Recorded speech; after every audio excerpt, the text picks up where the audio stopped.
खबर महाराष्ट्र के राजनीतिक गलियारों से जुड़ी। शिंदे गुट की याचिका पर सुप्रीम कोर्ट का नोटिस। 11 जुलाई को अब अगली सुनवाई होगी। डिप्टी स्पीकर को नोटिस भेजा है। ये अजय चौधरी को नोटिस भेजा गया है। केंद्र को भी सुप्रीम कोर्ट का नोटिस। दूसरी याचिका पर नोटिस जारी किया है। 3 दिन में जवाब इसका देना होगा। बड़ी खबर टीवी स्क्रीन पर। शिंदे गुट की याचिका पर सुप्रीम कोर्ट का नोटिस। डिप्टी स्पीकर को नोटिस भेजा है। केंद्र को भी सुप्रीम कोर्ट ने नोटिस भेजा है। दूसरी याचिका पर नोटिस जारी। 3 दिन में इसका जवाब देना होगा।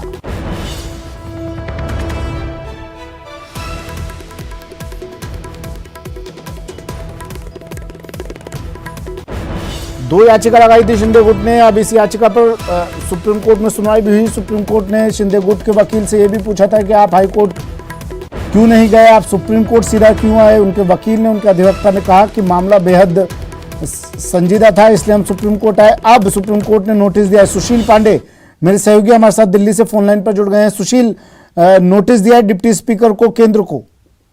जी बिल्कुल, देखिए साफ तौर से सुप्रीम कोर्ट के सामने जो फिलहाल संवैधानिक मुद्दा उठा, उस मुद्दे में साफ तौर से ये जस्टिस सूर्यकांत की तरफ से कहा गया कि अगर इस पूरे मामले में अविश्वास प्रस्ताव को लेकर स्पीकर, डिप्टी स्पीकर के खिलाफ जांच की बात कही जा रही है, तो क्या डिप्टी स्पीकर स्वयं इस मामले पर फैसला ले सकते हैं या नहीं। ये एक बड़ा फिलहाल मुद्दा सुप्रीम कोर्ट के समक्ष हुआ है। हालांकि डिप्टी स्पीकर की तरफ से पेश वकील राजीव धवन की तरफ से ये कहा गया कि जो अविश्वास प्रस्ताव को लेकर या स्पीकर के अधिकार को जो चुनौती दी गई है वो रजिस्टर्ड ईमेल से नहीं आई है, लेकिन बावजूद इसके स्पीकर के द्वारा इस पूरे मामले पर जवाब दाखिल किया गया है।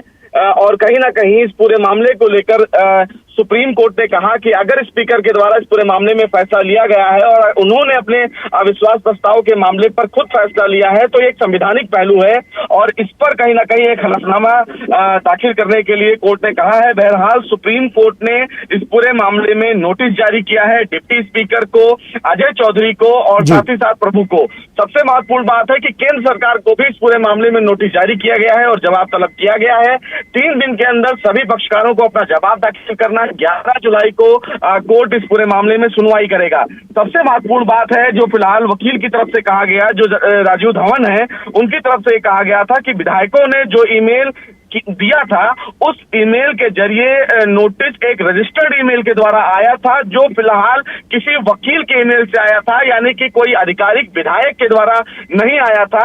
इस पर कहीं ना कहीं सुप्रीम कोर्ट ने ये कहा कि अगर स्पीकर इस पूरे मामले में हलफनामा दाखिल करेंगे तो दोनों पक्षों को हम अच्छे से सुनेंगे और इसीलिए कोर्ट ने फिलहाल नोटिस जारी किया है। और इस पूरे मामले में अब जो फिलहाल स्पीकर है यानी कि डिप्टी स्पीकर है, उनको सुप्रीम कोर्ट में अब हलफनामा दाखिल करना होगा और ये बताना होगा कि उन्होंने किस आधार पर फैसला लिया है। हालांकि 179 के तहत डिप्टी स्पीकर के पास बेहद आदेश होता है, उनके पास बड़ा बृहद अधिकार होता है, लेकिन अगर उनके खिलाफ अगर जांच का या उनको उनके अधिकार को चुनौती दी गई है तो उनके अधिकार की चुनौती वही तय करेंगे, वही फैसला लेंगे या नहीं, इस पर अब सुप्रीम कोर्ट विचार करेगा और इसीलिए सुप्रीम कोर्ट ने डिप्टी स्पीकर से जवाब मांगा है। ठीक है, शुक्रिया सुशील तमाम जानकारी के लिए।